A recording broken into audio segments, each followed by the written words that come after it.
উত্তরের জেলাগুলোতে বাড়তে শুরু করেছে শীতের অনুভূতি। বিস্তারিত জানাতে পঞ্চগড় থেকে আমাদের সাথে যোগ দিচ্ছেন সহকর্মী শফিকুল আলম। শফিকুল, পঞ্চগড়ে শীতের আমেজ কেমন পাওয়া যাচ্ছে? তাপমাত্রা আজকে কেমন দেখছেন সেখানে?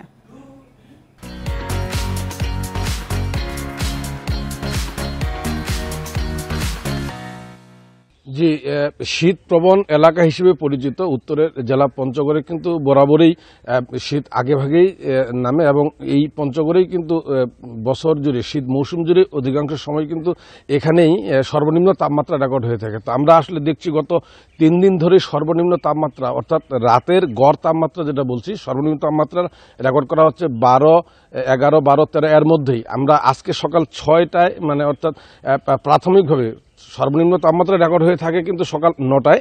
তো 6টায় প্রাথমিকভাবে রেকর্ড করা হয়েছে 10.4 ডিগ্রি সেলসিয়াস। এটি আসলে অনেক ঠান্ডা। রাতে আমরা দেখি যে প্রত্যেক দিন সন্ধ্যার পর থেকেই ঘন কুয়াশা শুরু হয়ে যায় এবং রাতভর বৃষ্টির মতো কুয়াশা পরে আমরা দেখি সূর্য উঠলেই কিন্তু কুয়াশা কেটে যায়। দিনের বেলা আসলে দিনের তাপমাত্রাটা বেশির কারণেই শীত সেভাবে অনুভূত হচ্ছে না, কিন্তু ভোর পর্যন্ত ঘন কুয়াশা এবং কনকনে শীত থাকে। এই সময়ে যারা আসলে সকালে কাজে যোগ দেয়, বিশেষ করে দিনমজুর শ্রেণীর মানুষ, কৃষি শ্রমিক যারা সকাল বেলায় বের হয় রিক্সা ভ্যান নিয়ে, তাদের আসলে সীমাহীন দুর্ভোগ। আর আমরা দেখছি যে এই রাতে কনকনে শীত এবং দিনে গরম, দিনের তাপমাত্রা 29, 28, 29, 30 এর মধ্যেই থাকছে।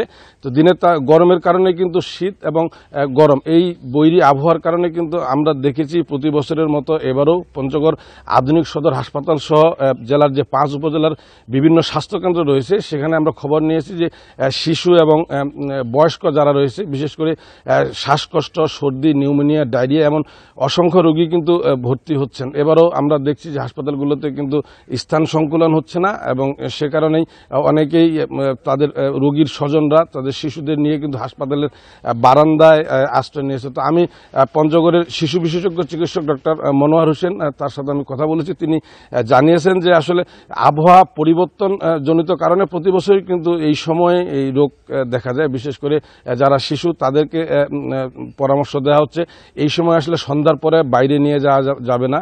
বয়স্ক যারা রয়েছেন বাসি খাবার খাওয়ার কোনো সুযোগ নেই এবং তরল খাবার খেতে হবে। তো আমরা দেখি যে এই শীতের কারণেই যারা সকালেই কাজে যোগ দেয় তাদের প্রতি বছরের মতো এখনও দুর্ভোগ। যারা কৃষি শ্রমিকরা আছে তাদের কিন্তু আসলে কাক ডাকা ভরেই কিন্তু খেতে নামতে হয়, তাদের সীমাহীন দুর্ভোগ আমরা দেখছি। এছাড়া দিনের বেলায় তাপমাত্রা যেহেতু বেশি দিনের তাপমাত্রা, সে কারণে দিনে কাজকর্ম করতে কিন্তু সাধারণ যারা শ্রমজীবী মানুষ আছে তাদের এখনই তেমন একটা আমরা দুর্ভোগ দেখছি না। এই ছিল উত্তরের জেলা পঞ্চগড় থেকে শীত পরিস্থিতি নিয়ে সর্বশেষ।